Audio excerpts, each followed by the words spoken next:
یہ نہیں فرمایا فسوف یحاسب حساب یسیرا، تو آپ صلی اللہ علیہ وسلم نے ارشاد فرمایا یہ حساب نہیں ہوگا، یہ تو محض اعمال نامے پیش کیے جانا ہوگا روز قیامت، جس کے حساب کی جانچ پڑتال کی گئی تو ضرور عذاب دیا جائے گا. یعنی جس کے مطلب اعمالوں کی جانچ پڑتال ہوئی تو سمجھ لو اس کو تو ضرور مطلب عذاب دیا جائے گا. یعنی جس خوش قسمت انسان کا اعمال نامہ اس کے دائیں ہاتھ میں دے دیا جائے گا، اس سے تو نہ کوئی سوال ہوگا اور نہ ہی اس کا کوئی محاسبہ یا اس کی کوئی پکڑ ہوگی.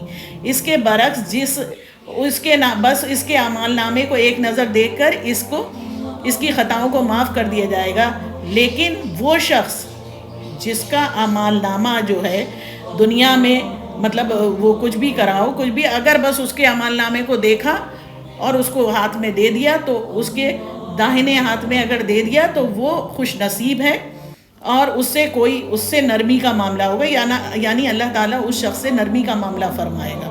اور اس کے برعکس جو دوسری بات آتی ہے کہ اب دوسرا بات کیا ہے کہ جس کا حساب بھی ہو رہا ہے اور اس کا کیا ہو رہا ہے کہ اعمال نامہ بائیں ہاتھ میں دیا جا رہا ہے، تو وہ بہت سخت خسارے میں ہے.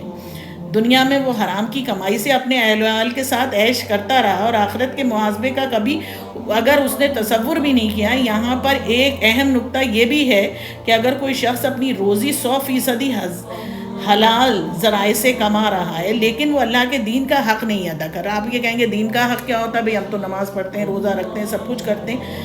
نہیں، تو اب اس کو آپ سمجھیے کہ اگر وہ دین کا حق ادا نہیں کر رہا ہے، ایسے شخص کی حلال ذرائع کی سے کمائی ہوئی وہ روزی بھی حلال نہیں، اس لیے کہ اس نے اپنی روزی کمانے کی اس دوڑ بھاگ میں جو وقت، صلاحیتیں اور وسائل اللہ نے اس کو دیے تھے وہ اس نے اللہ کے دین کے لیے، اللہ کے حق کو اور اللہ کے پیغام کو پھیلانے میں، اس کو وہ کرنے میں اس میں خرچ نہیں کیے.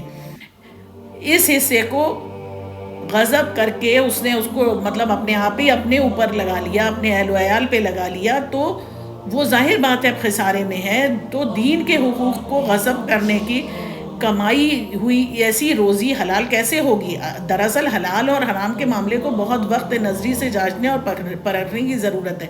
بدقسمتی سے ہمارے یہاں حلال حرام بس ہم یہی سمجھتے ہیں کہ بھئی یہ چیز اللہ نے منع کری، یہ کھا لو، یہ نہیں کھا لو، لیکن اس کے علاوہ بھی اس پہ بات کی جا سکتی ہے، اس میں بہت گہرائی ہے. مثلاً ایک عام مسلمان سور کو گوشت کھانے کا تصور بھی نہیں کر سکتا، لیکن وہ اس بکری کا گوشت بڑے مزے سے اور آسانی سے کھا لیتا ہے جو اس نے کسی کی جیب پر ڈاکر ڈال کر خریدی ہو یا مطلب آرام سے کر لی، کوئی محنت نہیں کری. اب ایسی کسی بکری کے بارے میں کون کہے گا کہ وہ حلال اور حرام نہیں ہے؟ تو مطلب کھانے میں آرام سے بیٹھ کے کھانا، محنت نہ کرنا، دین کے لیے کوئی مشقت نہ کرنا، اس موضوع کا ایک پہلو یہ بھی ہے کہ کوئی مسلمان باطل کے غلبے کے تحت اطمینان اور سکون سے زندگی بسر کر رہا ہو اور اس نظام کو تبدیل کرنے کی کوئی جد و جہد نہیں کر رہا ہے. یعنی آپ کے اوپر جو نظام ہے، جس ماحول میں رہ رہے ہیں، وہ باطل کا نظام ہے اور اس میں آپ خوش ہیں اور مگن ہیں اور آپ کوئی تبدیلی اس میں، نہ آپ کو کوئی غم ہو رہا ہے، نہ آپ کو کوئی فکر ہو رہی ہے، نہ آپ کو کوئی دل پہ گرا گزر رہی.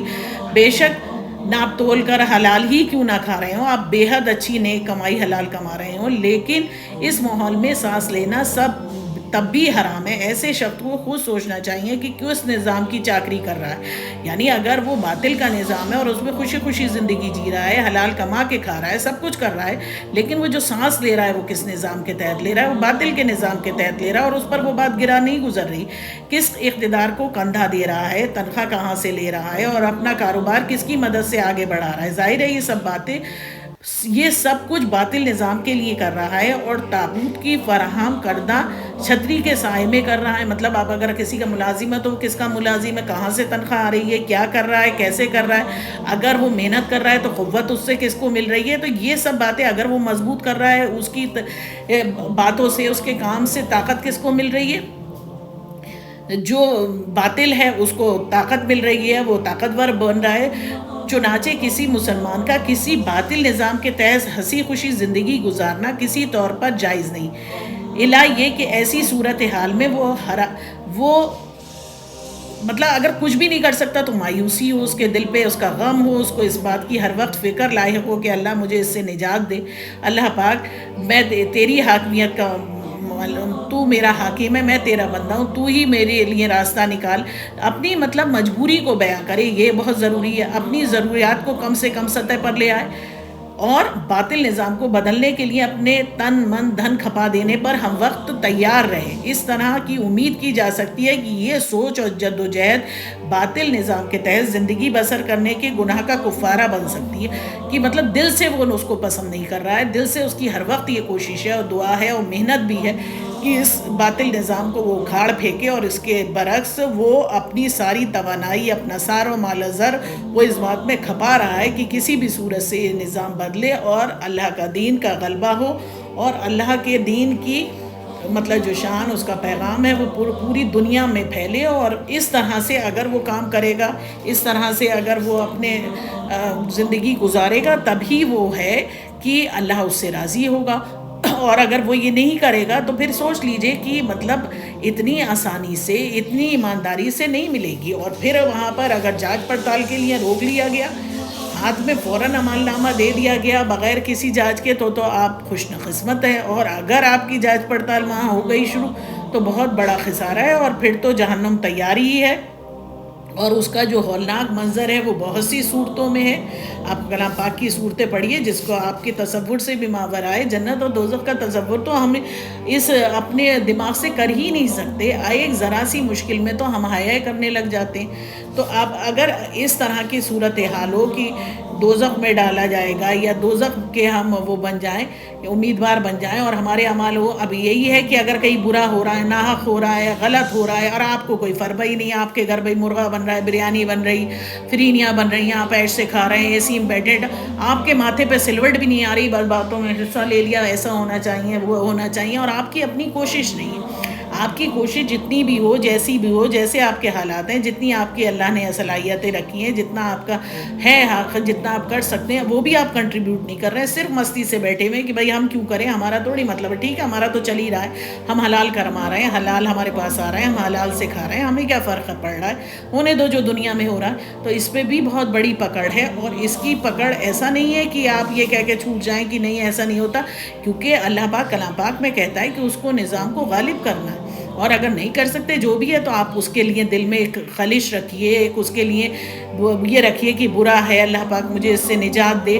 تبھی آپ کی وہ ہے، اور آپ خوشی خوشی ہیں اس کے ماتحت کام بھی کر رہے ہیں، اور اس کو جو باطل نظام ہے، شیطانی نظام ہے، اس کو قوت بخش رہے ہیں اپنی محنت سے، اپنے پیسے سے، ہر طرح سے اسے سپورٹ کر رہے ہیں. تو پھر آپ کلام پاک کو پڑھ لیجئے، اور سورۃ المطففین جو ہے، آپ جا کے مطففین جو ہے اس کو پڑھیے. اس میں جا کے آپ کو پتہ چل جائے گا کہ کیا حالات ہیں. لاسٹ کی جو صورتیں ہیں، سورۃ دوحہ ہے، سورہ حشر ہے، اس کو آپ جا کے پڑھیے. آپ کو سب زیادہ سے زیادہ آپ کو معلومات وہاں سے حاصل ہوگی کہ اللہ کن لوگوں سے راضی ہوگا. ان لوگوں سے جنہوں نے جد و جہد کی، کیونکہ دین ایمان جو ہے وہ تبھی سالم ہے اور تبھی اللہ کی یہاں قبولیت کا شرف اس کو حاصل ہوگا جب آپ اللہ کے دین کے غلبے کے لیے اس کی بھاگ دوڑ کریں. جتنی آپ کی استطاعت ہے، پیسے سے، مال سے، دوڑتے وہ خرچ کریں، اپنی صلاحیتوں کو اس پہ خرچ کریں تو ہوگا. اگر آپ صرف اپنے آپ ہی کو سیٹسفائیڈ کرتے رہے، اچھے کپڑے پہن لیے، اچھے لباس پہن لیے، آسائشوں میں ہیں، اچھا کھانے میں مصروف ہیں، دوستیاں ہیں، پارٹیز ہیں، سب ہیں، گاڑیز ہیں، لگژریز ہیں، اور آپ حلال بھی کھا رہے ہیں، ایمانداری کمائی بھی کر رہے ہیں، تب بھی آپ خسارے میں ہیں. کیونکہ یہ میں نہیں کہہ رہی، یہ میں کلام پاک کی روح سے کہہ رہی ہوں کہ سورہ انشاق کہ آپ میں جا کے اس میں پڑھیے، آپ خود پڑھیے، سورۃ دوحہ پڑھیے، جو سورہ حشر ہے اس کو جا کے پڑھیے.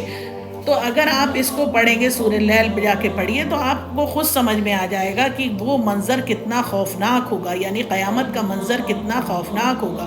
اور جو لوگ جتنا پڑھیں گے اور اس کے بعد اس پہ عمل نہیں کریں گے، کہ اگر پڑھ لیا ہے اب عمل کر نہیں رہے ہیں، تو ان کے لیے تو اور خسارہ ہے. کیونکہ ہم پہ تو حجت اب ہو ہی گئی، کیونکہ ہمارے نبی صلی اللہ علیہ وسلم یہ قرآن مجید اپنی امت کو دے کر گئے ہیں، اور یہ کہہ کے گئے ہیں کہ اس کو پڑھو اور اس کو سمجھو، اس کو اپنی زندگی میں اتارو اور اس کو آگے سے آگے بڑھاؤ. اور اگر آپ اس کا حق ادا نہیں کریں گے تو آپ کا تو پھر ظاہر بات ہے اللہ کے یہاں آپ خسارے میں ہیں. تو اس طرح کی صورتحال سے بچنے کے لیے ہیں کہ جو بھی جتنی بھی آپ کی استطاعت ہے آپ اس کو خرچ کریے. یہ نہیں ہے کہ آپ بس سکون سے ایک باطل کے نظام کے نیچے رہ رہے ہیں کہ بھئی ہم تو کچھ کر ہی نہیں سکتے، ہم کیا کریں، ہمارے لیے تو یہ غلط ہو رہا ہے، ہم تو نہیں کر سکتے، بس باتیں بنائی اور بیٹھے کروٹ لی اور سو گئے. تو اس حالات میں نہیں ہے، کیونکہ ہمیں اللہ نے اشرف المخلوقات بنایا، یعنی وہ مخلوقات جس کو سجدے کیے ہیں فرشتوں نے اور ملائکہ نے، جس کو سجدے کروائے اللہ نے جن سے، وہ اس جگہ پہ ہم کو فائز کیا تھا. اور آج اگر ہم وہ مقام کا حق ادا نہیں کریں گے تو ہم خسارے میں ہیں. اور اپنے آپ کو جو جھوٹی تسلیاں آپ دے رہے ہیں، اپنے آپ کو جو جھوٹی تسلیاں دیتے ہیں، تو یہ بہت ہی آپ کے حق میں غلط ہے، کیونکہ اللہ اس سے راضی نہیں ہوگا. آپ کوشش کریے اور اپنے کاموں کو کرنے کی، باقی قبول کرے گا وہ رب کی مرضی. نیت آپ کی ثابت ہے تو منزل آسان ہوگی، لیکن یہ کہ آپ نیت ہی نہ کریں کسی کام کو کرنے کی، تو آپ یہ کیسے کہہ سکتے ہیں کہ ہم نے کام کیا؟ اور اللہ ہم سے راضی ہو جائے، بس یہ سب سے بڑی بات ہے. اور اس کو ایک بڑے خوبصورت شعر میں اقبال صاحب نے کہا ہے کہ نہ کہیں جہاں میں اما ملی، جو اما ملی تو کہاں ملی، میرے جرم خانہ خراب کو تیری عفو بندہ نواز میں. یعنی ہمارے لیے وہ پوری، اگر ہم دیکھیں وہ پوری دنیا گھوم چکے تھے، ویسٹ کو پورا کھنگال چکے تھے، لیکن سکون جو تھا اور سچا حق علم جو ملا انہیں کلام پاک میں ملا. اور یہ اس کتاب کا معجزہ ہے قرآن مجید کا، کہ یہ 610 ہجری سے لے کے 632 ہجری تک اللہ پاک نے ایک خاص قوم کی طرف، ایک خاص علاقے کی طرف اور ایک خاص زمانے میں اس کو اتارا ہے، نزول کیا ہے. لیکن اس کا یہ معجزہ ہے کہ یہ تا قیامت تک لوگ اس سے فیضیاب ہوتے رہیں گے. یہ اپنے آپ میں ایک معجزہ ہے. آپ اور کتابیں بھی دیکھ لیجئے کہ اگر ہم کسی کتاب کو جب پڑھتے ہیں تو اگر اس کا دوبارہ اٹھا لیں اور مضمون یاد آ جائے تو فوراً رکھ دیتے ہیں کہ ہاں بھئی ہم نے اس کو پڑھ لیا. لیکن ایک عام انسان جو زندگی میں بالکل کچھ نہیں جانتا، صرف عربی میں ہی پڑھ رہا ہے، وہ اس کو ہر روز بھی پڑھتا ہے، تب بھی اس کو اور تشنگی بڑھتی چلی جاتی ہے. تو یہی بات سمجھنا ہوگی کہ ہمیں اپنے علم کو جو ہم نے حاصل کیا اسے دنیا میں پھیلانا ہوگا، اس کا چرچا کرنا ہوگا. اور اللہ پاک یہ بھی کہتا ہے کہ اللہ جو تمہیں نوازے، جو تمہیں چیزیں دے، دولت دے، کچھ بھی دے، جو بھی تمہیں دے رہا ہے اس کا شکر ادا کرو. جس طرح سے شکر کرنے کا حق ہے اس کا چرچا کرو، اس کے انعام کا، جو اس نے نعمتیں تمہیں دی ہیں اس کا چرچا کرو، اعلان کرو. یہ نہیں کہ دیا تو بھائی کیوں بتائیں، ہم تو منہ پہ 50 سلوٹے ڈالے گھوم رہے ہیں، ارے بھائی ہمارے حالات برے ہیں، یہ وہ، تو یہ اور کفران نعمت ہے، یہ بھی غلط ہوگا.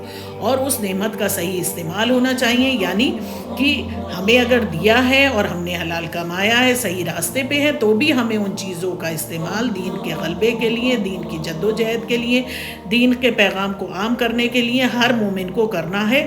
وہ یہ کہہ کے، جس کی جتنی استطاعت ہے، وہ یہ کہہ کے نہیں چھوٹ سکتا کہ نہیں مجھے تو پتہ ہی نہیں تھا، کیونکہ اگر وہ مومن ہے تو وہ یہ کہہ ہی نہیں سکتا کہ مجھے پتہ نہیں تھا.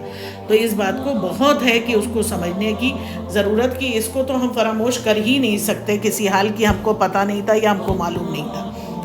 اور کلام پاک خود اپنے آپ معجزہ ہے. اگر آپ ان باتوں کو پڑھیں گے، جو چیز بھی میں آپ کو بتاتی ہوں، میرا اس کا سورس جو رہتا ہے وہ کلام پاک ہے، اور اسی سے دے کر، اور میرے جو جن سے میں بہت زیادہ مانوس ہوں، جن کی باتیں میرے عقل میں بہت زیادہ اندر تک آتی ہیں، وہ ہیں مرحوم ڈاکٹر اسرار احمد صاحب. جس طرح سے وہ کنیکٹ کر کے سمجھاتے ہیں، باتوں کو وضاحت کر دیتے ہیں، جو بالکل کلین ہو جاتی ہیں، بالکل کرسٹل کلین کہتے ہیں کہ بالکل صاف طور سے آپ کو سمجھ میں آتی ہیں، کوئی اس میں وہ نہیں رہتی الجھن کی سمجھ میں نہ آئے. تو ایسے لوگوں کی، ایسے لوگوں کی صحبت بھی اختیار کریے، جس سے اگر آپ کی کچھ نہیں سمجھ میں آ رہا ہے آپ ان کے چیزوں کو پڑھیے. اور رہی تفسیر کی بات، یہ بھی انہی کا کہنا ہے کہ تفسیر، پہلے بھی میں نے کہا کہ آپ اللہ کا جو قرآن مجید ہے وہ کامل کتاب ہے، وہ مکمل کتاب ہے، وہ تا قیامت تک کے لیے نصیحت ہے. لیکن جو بھی اس کی تفسیریں، اور چاہے کسی نے بھی کی ہوں، چاہے وہ کتنا بھی بڑے عالم علماء کیوں نہ رہے ہوں، کیونکہ وہ انسان ہے اور ہر انسان کی ایک اپنی شخصیت ہوتی ہے. تو کوئی بھی انسان قرآن کریم کا پورے طور سے اس کی تفسیر کا بھی حق ادا نہیں کر سکتا. وہ صرف اللہ کا کلام ہے اور وہ اللہ ہی کو زیب دیتا ہے. ہم لوگ الگ الگ طرح سے تفسیر تو کر سکتے ہیں، جو بھی علماء ہیں جنہوں نے کی ہے، لیکن ظاہر بات ہے وہ بھی انسان ہیں، ان کے بشری تقاضے ہیں. ہر ایک کو پہلو کو کور کر پانا کسی بھی انسان کے بس کی بات نہیں ہے. یہ اللہ کا علم ہے اور اللہ ہی سے بہتر جانتا ہے. لیکن بہتر یہی ہے کہ ہم اس کی کتاب اسی کی زبان میں جس میں اس نے اتاری اسی میں پڑھیں گے تو ہم زیادہ فیضیاب ہوں گے. اور اگر ہم اس طرح سے پڑھیں گے تو کسی ایک کو نہ پڑھیے آپ، ہر ایک، مطلب اگر آپ تفسیر میں جا رہے ہیں، تفسیر پڑھتے ہیں، تو تفسیر میں آپ 2 4 6 لوگوں کی تفسیر جو اوتھینٹک جو ہے علماء، ان کی تفسیر پڑھیے. اور ان سے آپ اخذ لیجئے، ایک کی تفسیر کو نہ لے کے بیٹھیے، کیونکہ ایک انسان کی شخصیت میں جو بھی اس کے پہلو نمایاں ہوں گے وہ اس میں میں نے وہی والی بات بتائی تھی کہ جیسے آپ چائے کا دے دیجئے کہ ایک طرح کی چائے کی پتی ہو، ایک طرح کی شکر ہو، ایک طرح کا پانی، میجرمنٹ بھی ہو، لیکن بنانے والوں کے اگر 3 لوگ بنا رہے ہیں اس کو تو ان کا الگ الگ ذائقہ ہوگا. تو اسی طرح سے تفسیر میں فرق نمایاں ہو جاتا ہے. تو بہتر یہی ہے کہ اگر آپ تفسیر میں بھی پڑھ رہے ہیں تو آپ ان علماء کو پڑھیے، الگ الگ علماء کو، اور اپنے دھیان سے. اور بہتر تو یہی ہے کہ آپ عربی سیکھیں اور بچوں کو عربی کی طرف لائیں تاکہ وہ سمجھ کے پڑھیں اور اس کا حق ادا کریں. حلال کمانا بھی اچھی بات ہے، لیکن اس کے بعد بھی ہماری ڈیوٹی کم نہیں ہو جاتی کہ حلال سے کما لیا، آرام سے کھا لیا، زندگی عیش سے گزار لی، کیونکہ ہم وہ چیز نہیں ہے. اس کے لیے ہمیں اللہ نے پیدا نہیں کیا ہے. اللہ نے ہمیں جس چیز کے لیے پیدا کیا ہے وہ مقصد آپ کلام پاک میں تلاش کریے کہ ہم جو ہیں وہ اشرف المخلوقات بنائے گئے ہیں، جن کو سجدے کیے ہیں فرشتوں نے اور ملائکہ نے، تو اللہ نے ہم سے کچھ بڑا ہی چاہا ہے. تو اس بات کو سمجھنے کی کوشش کریے، اور اس بات کو کہ پست پشت ڈال دیں کہ ارے نہیں یہ تو یہ روز ہی آ کے بولنے لگتی ہیں، پتہ نہیں کیا بولتی ہیں، ہماری سمجھ میں نہیں آتا، یہ کہہ کے اگر آپ چھوٹ رہے ہیں یہ تو مجھے اللہ نے تھوڑا سا جگایا یا مجھے کچھ تھوڑی سی بیداری دی جو مجھے لگا کہ نہیں ہاں یہ کرنا چاہیے، تو میں نے اس کو پڑھا اور اللہ مجھے شوق دے میں اور آگے بڑھوں اور آگے سے زیادہ میں جو بھی کر سکتی ہوں اپنے تئیں وہ اس کو پورا کروں.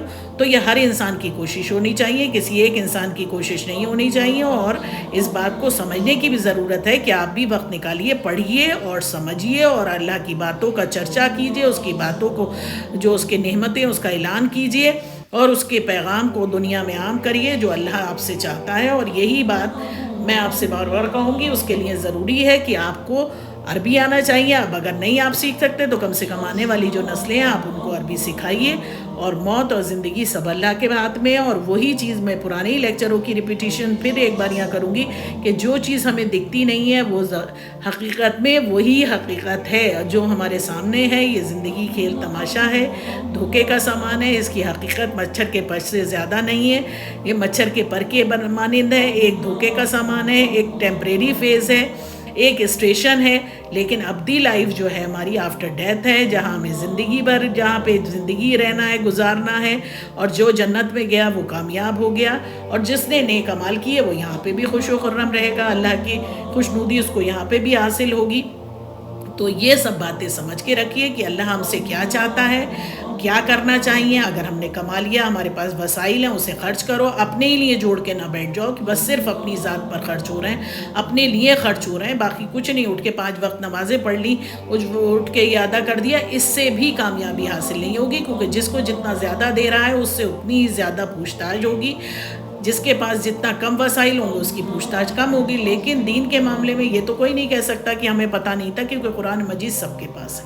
دولت کے معیار سے تو ہو سکتا ہے، لیکن دولت جن کے پاس ہے ان کو بھی ضرورت ہے کہ وہ اور میں نہ لگے رہیں، اس کو سمجھیں، اس کو پھیلائیں اللہ کے دین کو، اور اپنے بچوں کو بھی لائیں اس طرف. اور دین کا جو حق ہے اللہ جو چاہتا ہے اس طرح سے حق ادا کریں جس طرح سے اللہ کو محبوب ہے. اور اللہ نے جو پیغام اپنے محبوب صلی اللہ علیہ وسلم کے ذریعے ہم تک پہنچایا، یعنی امت تک پہنچایا، اور انہوں نے ہمیں آخری خطبہ جو ہے آپ کا جو آپ نے دیا صلی اللہ علیہ وسلم نے، وہ آپ بار بار سنیے کہ انہوں نے دے دیا کہ جو یہاں موجود ہیں ان کے لیے بھی ہے، اور جو یہاں موجود نہیں آپ ان تک پہنچا دیجیے. اور انہوں نے آپ کے ہر گھر میں کلام پاک موجود ہے، اس لیے اب کچھ کہنے کی زیادہ ضرورت بھی نہیں ہے. اور ایک بار میں پھر آپ سے اجازت چاہوں گی، آپ کی میزبان شائستہ سعید. تب تک کے لیے اللہ حافظ، انشاءاللہ پھر ملوں.